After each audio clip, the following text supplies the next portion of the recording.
저희 회사의 창업 이념, 창업을 할 때 가장 기본적으로 제가 생각했던 부분이 첫째는 생존이라는 겁니다. 생존. 기업은 절대로 망하면은 안 됩니다. 반드시 살아 있어야 되는 거예요.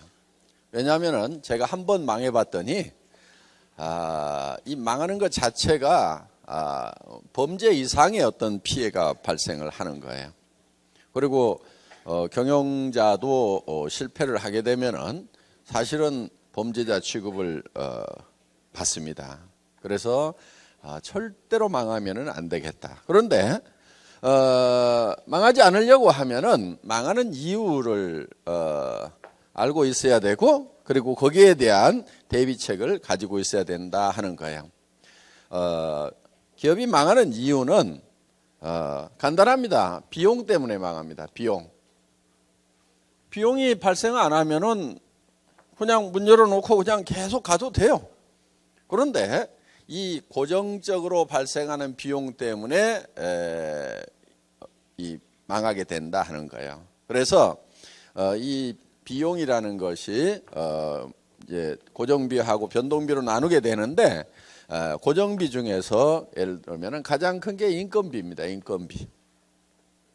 그리고 이제 사람이 있으면은 사무실도 있어야 되고, 이런 임대료가 나가게 되고, 기타 등등 회사가 존립하는 데 있어서 필요한 그런 비용들이 나가는데, 이 인건비를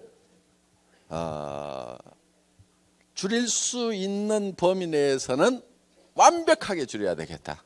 그러면은 완벽하게 줄이는 것은 어디까지 줄이는 거냐면은 제로화 시키는 거예요. 제로화. 그렇죠? 제로가 돼 버렸어. 그러면은 더 이상 줄일 수가 없어요. 그게 이제 절대치가 되겠죠.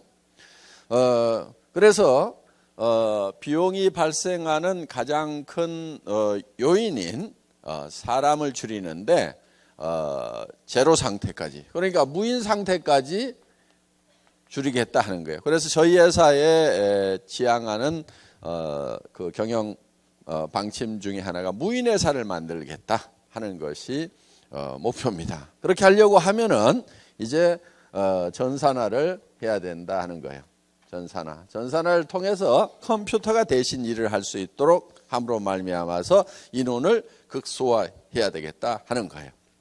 왜냐하면 성장에 따라서 거기에 이런 인력을 확충을 하고 거기에 맞춰서 비용이 성장하는 데 따라서 점점 증가를 하게 되는 겁니다. 그런데 이 매출은 어느 상황에서 급격히 감소를 하는 그런 사태가 생길 수도 있는데, 인력을 급격하게 그만큼 줄이기가 힘이 드는 거예요. 그러다 보니까 이제 그 인력에 들어가는 비용을 감당을 못해서 기업이 도산을 해버리는 경우가 있다 하는 거예요. 그래서 저희 회사는 절대 망하지 않는 회사를 만들어야 되겠다.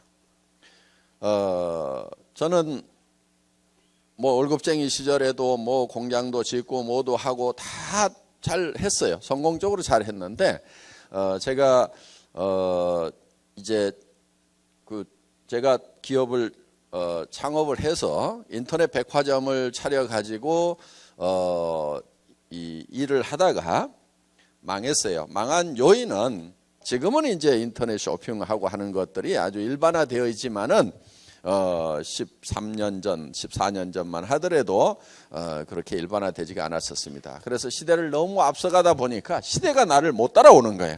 그러다 보니까 쫄딱 망한 거예요. 그래서 기업은 절대로 망하면 안 된다.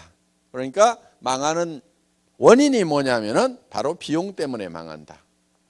저희 같은 회사는 특히 인건비를 줄여야 되겠다. 인건비를 줄이면은 사무실 임대료도 줄일 수 있고 모든 비용들을 다 줄일 수가 있어서 결국은 무인 회사를 만들어야 되겠다. 무인 회사를 만드는 방법은 전산화를 통해서 사람이 없어도 컴퓨터를 중심으로 돌아가는 회사를 만들어야 되겠다 하는 것이 이제 저희가 생존에 대한 기본적인 생각입니다. 자, 두 번째는 속도라는 겁니다. 속도. 자, 이제 생존하니까 존재는 하죠. 그러면은 그 다음에는 성장을 해야 되는데 활성화시키고 하는 개념은 속도의 개념이에요. 그래서 덩치를 키우기보다는 속도를 빨리 하는 것이 굉장히 중요합니다. 자, 이런 개념이에요. 이런 파이프가 있어요. 여기에서도 물이 나오고 여기에서도 물이 나옵니다. A와 B가 있어요. 어느 파이프에서 물이 많이 나올까요? 그런데 다 B라고 생각을 하지만은 여기에다가 속도의 개념을 집어넣어 가지고 여기에서는 사정없이 빠른 속도로 나오는데 여기서는 줄줄줄줄 쏟아져. 그럼 어디가 더 물이 많이 나올까요? A가 더 많이 나올 수 있다 이거예요. 이 파이프의 사이즈는 B용이라고 볼 수가 있고 이 비용은 적게 들이고 속도를 늘림으로 말미암아서 효율을 증대시킨다는 이런 개념입니다. 그래서 이런 인프라를 늘리는 것이 아니고 속도를 증가시킴으로 말미암아서 효율을 높이겠다 하는 그런 이제 효율적인 측면이 있고요. 그 다음에 또 한 가지는 우리가 조직을 성장시키는 방법에 있어서 곱셈의 법칙. 그러니까 보통은 덧셈으로 이렇게 나갑니다. 그리고 우리 머리 구조가요, 더하기 빼기는 아주 능숙하게 정확하게 하는데 곱하기의 개념이 감이 잘 안 잡혀요. 우리의 감각하고 실질적인 곱하기의 결과하고는 차이가 굉장히 많습니다. 예를 들면은 월급을 주는데 오늘 1원, 2일 날은 2원, 3일 날은 4원, 4일 날은 8원 이렇게 해가지고 31일까지만 주면은 월급이 얼만큼 될 것인가 하는 거예요. 계산을 해보면은 20억이 넘어갑니다. 자, 여기 보세요. 네. 그러니까 우리가 생각할 때 오늘은 1원, 그 다음 날은 2원, 그 다음 날은 4원, 8원, 16원, 32원 뭐 이렇게 가면은 사실은 첫날 1원으로 시작했으니까 30일 돼봐야 뭐 몇백만 원 되겠지. 우리 머리는 되게 그렇게 생각을 밖에 감이 안 와요. 그런데 실제로 계산을 해보면은 31일 한 달만 그렇게 가더라도 20억이 넘는 돈이 발생을 한다 하는 거예요. 그러니까 우리의 사업의 성장 속도는 곱셈의 법칙이 적용이 되고 있다 하는 겁니다. 승수가 적용이 되고 있다 하는 거예요. 그렇기 때문에 이게 이제 이 계산이 잘 되는 머리를 가지고 있어야 됩니다. 그래서 뭐를 믿어야 되냐면 자기의 감각을 믿는 것이 아니고 이 수학이 계산해 놓은 이거를 믿어야 되는 거예요. 그러니까 이 세상은 어떻게 보면 수학으로 만들어졌다고 하죠. 어마어마하게 높은 빌딩 짓죠. 한 100m 넘어가는 빌딩 짓죠. 그거 수학으로 계산하니까 그걸 짓는 거예요. 보통 사람들 생각할 때는 그런데 그 밑에 이런 빔을 보면은 이게 이 빔이 과연 이 100m가 넘는 300m가 넘는 100층이나 되는 이 건물을 버틸 것인가 못 버틸 것 같은데 건축 설계하는 사람들은 다 계산을 해서 정확하게 버틸 수 있도록 계산을 해놓은 거예요. 그러니까 그 건물이 버티고 있단 말이에요. 우리가 느끼는 감각하고 실제로 수학적으로 계산을 했을 때하고는 다르다. 그런데 우리는 뭐를 믿어야 되냐면 수학이라는 걸 믿고 가야 된다 하는 거예요. 그래서 내가 어떻게 7천만 원을 버느냐 5천만 원을 버느냐 말도 안 된다. 여러분들의 감각으로는 말이 안 될 수가 있어요. 그렇지만 여러분들이 믿어야 될 거는 수학을 믿어야 된다는 거예요. 곱셈의 법칙을 믿고 가야 된다는 겁니다. 그렇기 때문에 우리는 엄청난 속도가 난다 하는 거예요. 그래서 평생 20년 30년을 월급쟁이를 해도 700만 원 1000만 원 받기가 힘든데 우리는 정말 3년 5년 만에 그 10배에 다다르는 5천만 원 7천만 원을 벌 수가 있게 된다 하는 겁니다. 그러니까 이거는 수학이기 때문에 가능한 거예요. 수학이기 때문에. 뭘 믿어야 돼요? 내 감각을 믿어야 돼요? 아니면 수학을 믿어야 돼요? 수학을 믿어야 된다 하는 거예요. 자, 세 번째는 우리가 이 조직을 성장을 시킬 때 이거를 전달하는 방법이 병렬로 전달이 된다 하는 거예요. 병렬. 지금까지 이 사업을 전개하는 방법들을 보면은 대개가 직렬로 이렇게 전달이 됐었어요. 그러니까 내가 뭐를 배우고 그 다음 사람한테 배운 것을 또 가르치고 또 가르치고 또 가르치고 이렇게 해온 거예요. 그러다 보니까 이거를 배우는데 몇 달이 걸려요. 그래서 또 가르치고 이렇게 했는데 우리는 이거를 어떻게 하냐면은 동시에 가르치는 거예요. 동시에. 이게 이제 동시에 하는 것이 이런 세미나 시스템입니다. 자, 이번에 와서 들어봤죠? 이거를 배워가지고 그 다음 사람한테 자기가 가르치려고 하면 6개월, 1년 들어야 됩니다. 그래도 안 되는 사람은 끝까지 안 돼요. 자, 그런데 내가 이달에 들어보고 야 이거 괜찮다. 그러면 다른 사람한테 뭐라고 얘기하냐면 가서 들어보자. 그럼 나도 아직 다 안 배웠지만은 그 사람도 같이 앉혀놓고 같이 또 복습을 하고 또 배우는 거예요. 그리고 그 다음에 또 데려와가지고 또 같이 배우고 이렇게 해서 거의 동시에 이 세미나라는 시스템을 통해서 병렬로 동시에 정보를 공급을 해주는 시스템이다 하는 거예요. 그 다음에 또 하나는 두 번째는 방송 시스템이에요. 방송 시스템. 우리는 먼 거리에 있는 사람들이라든가 또 반복 교육을 하는 데는 이 방송 시스템이 굉장히 유효하다 하는 겁니다. 그래서 여러분들이 직접 설명을 하는 것이 아니고 이런 방송 시스템을 여러분들이 활용을 할 수가 있고 그 다음에 이 방송 시스템 중에 VOD가 있어요. VOD. 우리 홈페이지에 들어가면은 여러분들이 VOD가 있고 그거는 스마트폰으로도 바로 다운받아 가지고 여러분들이 이 스마트폰에서도 보여줄 수가 있어요. 우리는 그런 우수한 컨텐츠를 가지고 있어요. 자, 제품 품질이 좋죠. 가격이 싸죠. 그 다음에 회사의 이런 경영 철학이라든가 마인드가 확실하죠. 이런 것들을 전달해 줄 수 있는 내용들이 많아요. 그렇기 때문에 이런 정보 전달 시스템만 갖추게 되면 굉장히 빠른 속도로 우리가 기존의 업체들을 추월해 나갈 수가 있다 하는 겁니다. 그들이 예를 들어서 60년 걸린 것을 우리는 10년, 20년이면 따라잡을 수가 있다 하는 거예요. 자, 이렇게 해서 이런 방송 시스템 이런 것들이 바로 병렬로 사업을 전개를 시키는 겁니다. 그래서 속도가 굉장히 빨라진다 하는 거예요. 자, 망하지 않도록 만들었고 그 다음에 성장할 수 있도록 만들었고 그 다음에는 그 같이 창출된 것을 나누어야 되는 거예요. 그게 이제 세 번째 균형이라는 겁니다. 균형. 자, 창출된 가치를 잘 나눠야 돼요. 균형 잡히게 나눠야 돼요.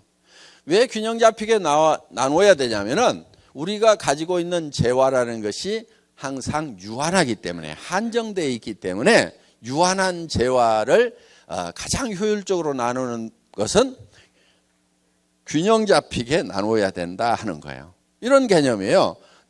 나무통 이론인데 예를 들어서 이런 옛날 나무통이 있죠. 이렇게 판자를 가지고 이렇게 만들어 놓은 나무통이 있어요. 그러면은 이 나무통에다가 물을 가장 많이 담는 방법은 이 나무의 높이를 똑같이 해줘야만이 가장 물을 많이 담을 수 있어요.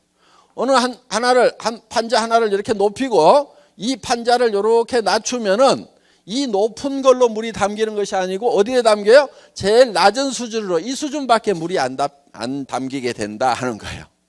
그러면은 자, 그 불균형이 생기게 되면은 누군가는 손해를 봤다고 생각하고 떠나버리게 된다 하는 거예요. 자, 그러니까 우리 주변에 우리가 있으면은 우리 주변을 우리를 구성하고 있는 이 구성 요소들이 있어요. 그걸 이제 기업에서는 되게 고객이라는 표현을 쓰는데 내부 고객이 있고 외부 고객이 있어요. 그러면은 자, 애텀이라는 회사가 있으면은 우리의 고객 중에 우리 사업하시는 분들이 외부 고객이죠. 사업자들이. 그렇죠? 그럼 여기는 뭘로 나눠줘요? 수당이라는 걸로 잘 나눠줘야 된다 하는 거예요. 이 수당도 나눠줄 때 어떻게 나눠줄 거냐 하는 거예요. 어떻게 나눠줄 거냐? 자, 어떤 회사는 이 수당을 일부 사람에게 사정없이 많이 이렇게 줘버리는 경우가 있어요. 수당 받는 분포를 보면은. 그래서 스타 플레이어를 만들어 가지고 예를 들면은 1년에 막 100억도 수당을 받아. 한국에도 그렇게 받는 사람이 있어요, 지금. 한 100억 받아.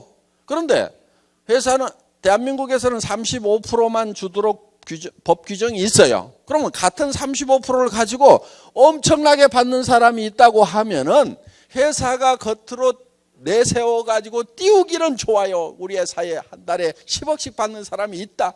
이렇게 띄우기는 좋은데, 그런데 그 10억을 준 거를 어디서 갖다 준 거냐면은 이 사람들을 쫄쫄 굶기면서 여기다 갖다 줬단 말이에요. 그래서 우리 회사는 그렇게 안 줘요. 이만큼만 줘요. 이만큼만. 그 대신에 어디를 많이 주자? 여기를 많이 주는 거예요. 여기를 이렇게. 그래서 우리 회사의 이 수당을 받는 것을 보면은, 예를 들면은 2억 이상 받는 사람도 제법 있고, 1억 이상 받는 사람도 그보다는 더 많이 있고, 그 다음에 5천만 원 이상 받는 사람 더 많이 있고, 그 다음에 이렇게 연봉 2천, 3천 되는 사람들. 이 분포가 이렇게 돼 있다 이거예요. 그런데 다른 회사들을 보면은 이거를 다 끌어가지고 누구한테 줘버리냐면 이렇게 준단 말이에요. 스타 플레이한테. 사정없이 몰빵으로 줘버리고 그 사람을 쫙 띄워가지고 그냥 자기도 그렇게 보는 줄 알고 다 몰려들도록 이렇게 해놨어요. 그래서 애터미에서는 야, 이 슈퍼스타들 당신들 능력 있고 하지만은 5천만 원만 벌어도 돼. 나머지는 요리 좀 내려줘. 그래서 좀 능력 없는 사람들도 좀 먹고 살게 해주자. 그래서 끌어내린 거예요. 그러니까 나는 5천, 7천, 1억 가지고는 만족을 못한다. 그럼 애터미 사업을 하시면 안 돼요. 애터미에서는 그 이상 안 주게 돼 있어요. 그러니까 그렇게 주는 회사를 찾아가세요. 분명히 안 나온다고 그랬어요. 왜 안 주냐고 나중에 얘기하지 마세요. 예. 미리 말씀드립니다. 그렇게 줄 수 있는 회사로 가시라 하는 거예요. 저희 회사는 5천만 원만 벌어도 한 달에 5억 버는 사람이나 한 달에 5천만 원 버는 사람이나 삶이 제가 봤을 때는 비슷해. 그래서 5천만 원 받는 사람이나 5억 받는 사람이나 삶의 질에 있어서는 비슷하다. 그래서 재화라는 것은 한없이 많다고 그래서 효용이 한없이 올라가는 게 아니에요. 이 한계 효용의 법칙에 의해 가지고 많아지면 효용이 떨어져요. 그러니까 이렇게 많아지면 효용이 떨어지니까 이걸 효용 있는 쪽으로 낮추자 하는 거예요. 그래서 균형을 잡아주자. 이 먹는 것도 마찬가지예요. 한없이 많이 먹으면은 나중에는 이 욕망이 더 이상 효과가 없어지는 거예요. 이미 배가 불러버린 사람에게 더 먹으라고 그러면 나중에는 고통이 될 수가 있어요. 그래서 이 돈 버는 것도 없을 때 그때 가장 유용한 거예요. 저는요, 세상에서 제일 큰 돈이 300만 원이더라고요. 제가 살아오는 동안에 제일 큰 돈이 300만 원이었어요. 왜? 몸이 아프고 회사 망해가지고 월세방 살면서 제일 큰 돈이 300만 원. 지금은요, 그 당시에 300만 원을 쓰면서 고민하는 그때 저한테 줬던 스트레스 그 비중은요, 지금 1억을 쓰면서 의사결정하는 것보다도 훨씬 더 힘들게 의사결정을 해야 되는 거예요. 그러니까 지금 저한테 1억이 큰 것이 아니고 제가 월세방 살이 하던 시절에 300만 원이 지금 1억보다도 훨씬 더 큰 돈이에요. 여러분들도 마찬가지일 거예요. 지금 1억보다도 더 큰 돈이 생활비 300만 원이 훨씬 더 커요. 그러니까 여기에다가 효용이 낮은 쪽에다가 이렇게 쌓아놓을 것이 아니고 300만 원 벌 수 있도록 500만 원 벌 수 있도록 이쪽으로 내려주자 이거예요. 그러면은 우리가 가지고 있는 재화의 효용이 전체적으로는 올라가는 거예요. 이걸 극대화시킬 수 있는 거예요. 그래서 한쪽으로 쏠리는 것을 잡아줌으로 말미암아서, 균형을 잡아줌으로 말미암아서 우리 안에 쌓여있는 재화의 효용을 극대화시키겠다 하는 것이 이제 이 수당체계에 있어서도 균형 감각을 가지고 만든 거예요. 어떻든 그렇게 이제 예를 들면은 초기 사업자한테는 얼마를 줄 것인가. 예를 들면 판매사 가는데 얼마죠? 250만 PV, 250만 PV죠? 이거를 200만 PV로 해가지고 또 시뮬레이션 해보고 150만 PV 해갖고 시뮬레이션 해보고 그 다음에 300만 PV 해갖고 500만 PV 해갖고 수도 없이 시뮬레이션을 해본 거예요. 지금은 250만 되어 있지만 이 숫자를 결정하기까지는 저는 모든 숫자가 다 들어가 있었어요. 그래서 그 다음에 250만 해가지고 판매사 가는 거하고 100만 해가지고 가는 거하고 100만이 더 좋을 것 같죠? 그런데 문제는 뭐냐? 나오는 수당은 그만큼 줄어드는 거예요. 그러면 여기서 도전을 할 만한 가치가 계단처럼 돼 있어야 돼요. 계단, 이렇게 계단이 있죠, 이게. 이 계단이라는 것이 너무 크면은, 이거 못 올라가겠다. 안 올라가. 너무 짜잘하게 해놓으면 어떻게 하느냐? 여기서 여기를 안 가. 왜? 올라가 봐야 별 볼 일 없으니까. 그래서 계단의 사이즈를, 크기를 적당하게 잡아내는 거. 도전해서 받으면 상당히 기분이 좋고, 도전을 해볼 만큼 만만하게도 보이고, 요게 이제 숫자가 전부 심리적인 부분까지 다 반영이 돼야 되는 거예요. 그러니까 경영자가 현장에서 뛰어보고 사업을 해보지 않았으면 이런 숫자를 못 만들어내는 거예요. 그런데 저는 사업자도 해봤다고 그랬잖아요. 제가 현장에 감각이 있으니까 어느 정도 계단을 사이즈를 해야 되는지를 만들어낸 거예요. 어떻든 이런 걸 가지고 이렇게 이제 밸런스를 잡아놓은 거예요. 이게 전부 다 균형을 잡은 거예요. 그래서 사업자들은 수당 면에서 이 균형을 잡는데 위에하고 중간하고 밑에하고를 어떻게 해놓을 거냐. 그런데 밑에다가 너무 많이 주다가 위에가 적어버리면은 안 해버려. 그렇죠? 그 다음에 밑에를 조금 주고 위에를 너무 많이 주면은 밑에서 힘들어서 나자빠져. 그러면 위에 올라갈 수가 없어. 그래서 이제 이걸 적당하게 요걸 균형을 잡는 그 작업이 있었다 하는 겁니다. 그 다음에 사업자 옆에 소비자가 있어요. 소비자. 이 소비자한테도 적당하게 돌려줘야 되는 거예요. 예를 들면은 사정없이 더 싸게 했어. 그랬더니 수당 줄 돈이 없어. 그럼 돼요, 안 돼요? 안 되죠. 그러면 안 되는 거예요. 그래서 여기 있는 제품들을 보면은 가장 기본적으로 우리를 받쳐주는 것은 결국은 소비자예요. 그렇죠? 그래서 우리 회사는 사업자가 소매 마진을 붙여서 팔아도 소비자들이 이익이 될 만큼 그만큼 소비자의 이익을 많이 챙겨놨다 하는 거예요.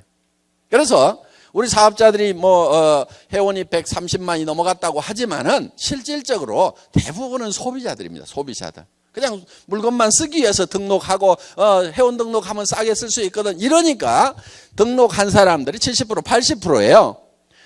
그래서 소비자의 이익도 우리는 적당하게 잘 챙겨놨다. 여기에도 나눠준다 이거예요. 분배를 해주고 있다 이거예요. 자, 사업자한테도 수당이라는 거. 이건 35% 나눠주게 돼 있어요. 35% 나눠주고 소비자한테는 더 좋은 거를 더 싸게 팔고 그러면 그들에게도 이익을 나눠주는 거죠. 자, 그 다음에 여기에 생산자들이 있어요. 이 생산자에게도 이익을 나눠줘야 돼요. 유통업자가 칼자루 쥐고 있다고 그래가지고 사정없이 두들겨 패가지고 다 빨아먹어 버리면은 그럼 생산자가 살아요, 못 살아요? 죽어버려요. 그러니까 그렇다고 생산자가 거품 붙여가지고 바가지 씌우도록 놔두면 절대 안 되죠. 그건 안 되지만은 생산업체가 죽어버릴 만큼 빨아먹어버려도 안 된다 이거예요. 그러니까 여기도 적당하게 균형 잡힌 분배를 해줘야만 된다 하는 겁니다. 이렇게 해서 어떤 재화가 이렇게 쓰이게 되면은 거기에 따른 다시 동기가 유발이 돼가지고 추가적인 액션이 나옴으로 말미암아서 이것이 우리에게 더 큰 이익으로 돌아올 수 있도록 피드백 될 수 있도록 해야 된다 하는 겁니다. 자, 여기에 물류회사라든가 여기에 우리 옆에 이렇게 우리한테 벌어먹고 사는 사람들이 많이 있어요. 이 사람들에게도 이익을 적당하게 나눠줘야 된다 하는 거예요. 그래서 이런 것들이 균형 있게 이렇게 배치가 되면은 여기 있는 사람들이 다 만족을 하고 더 활동을 더 해서 더 많은 부가가치를 창출하고 그거를 또 분배를 시키고, 그러니까 이 균형이라는 것은 이제 경제활동이 부가가치를 창출하는 거, 그거를 분배하는 거, 이 크게는 두 영역으로 이렇게 돼 있다고 하면은 우리가 첫째는 생존해야 되고, 그 다음에 이 속도라는 것을 가지고 우리는 부가가치를 폭발적으로 창출을 시키는 거예요. 그거를 균형 잡히게 분배를 함으로 말미암아서 영속성을 보존할 수 있고, 그 다음에 거기에 따라서 동기부여가 돼가지고 더 큰 이 부가가치 창출할 수 있는 동력으로 활용을 하게 된다 하는 거예요. 그래서 이렇게 많이 받아갖고 남는 사람도 없고, 너무 적게 받는다고 우리한테서 떨어져 나가버리는 사람도 없고, 자, 여기에는 경영자도 있겠죠. 경영자. 그렇죠? 저도 좀 나눠 먹어야 돼요? 안 먹어야 돼요? 안 준다고요? 나 안 해, 그럼 나도. 근데 너무 많이는 안 주더라도 재미가 있을 만큼은 줘야 돼. 그렇죠? 많이 버는 것이 맞다고 그래가지고 한없이 소유를 해야 되느냐? 그건 아니에요. 그거를 다시 2차 분배를 해줘야 되는 거예요. 예를 들면은 장애인 참석해요? 못해요? 못해요. 그 다음에 20세 이하 어린이들 사업 못하게 돼 있어요. 그런데 소년, 소녀 가장이야. 그 다음에 연세가 너무 많으셔가지고 여기까지 오시지도 못하는 노인네들도 있어. 그러면 이 시스템에 참여 못하는 사람들에게는 별도의 분배 시스템을 가지고 있어야 된다 이거예요. 그래서 그거는 우리 법인도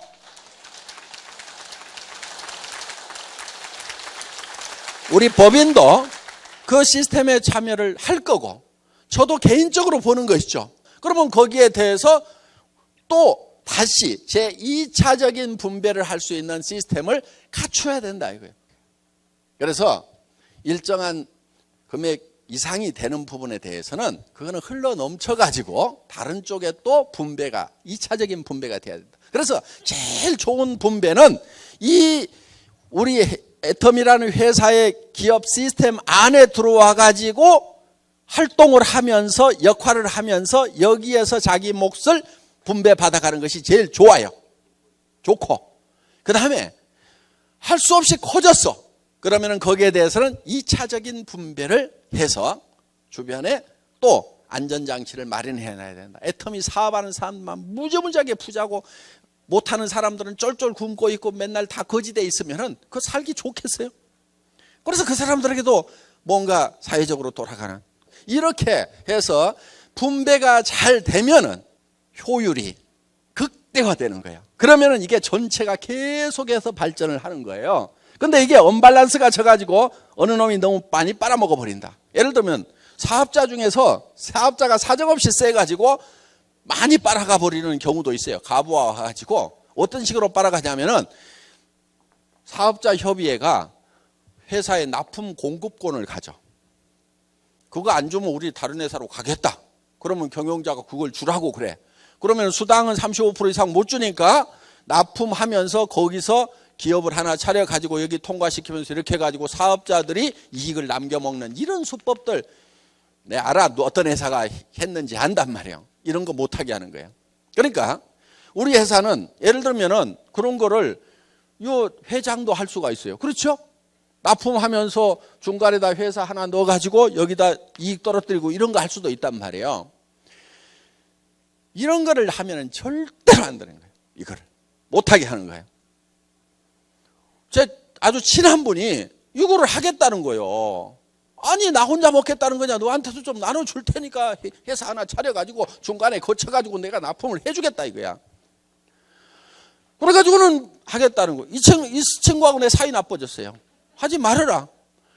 그런데 쟤 변했다 이거야. 쟤 변했다 이거야. 어차피 금 받고 하는데 그 자기가 좀 여기서 해가지고 같이 나눠 먹자는데 얘가 나빠졌다는 거예요.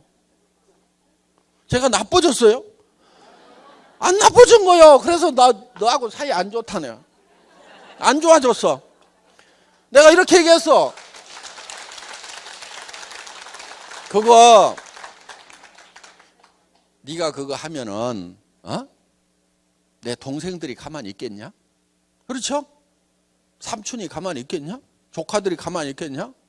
어이 큰아버지 작은아버지 나도 좀 해먹읍시다 하고 벌떼처럼 달라들 건데 누구는 해주고 나는 안 해주냐고. 너하고 원수 안 되려고 내가 이걸 해주면은 주변에 있는 사람들하고 다 원수 된다 이거야. 그러니까 이런 걸 하면 안 되는 거예요.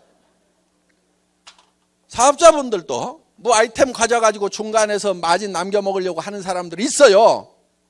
그거는요 될 일도 안 돼. 그렇게 하면 안 해버려. 그거는 제가 일부러 그 아이템 안 실었으면 안 실었지 그런 시스템은 절대 안 만들어요. 그러니까 여기에서 역할이 없는데 이 부가가치 창출을 못하는 그런 데다가 누수되는 거 이거를 철저하게 막아야 돼.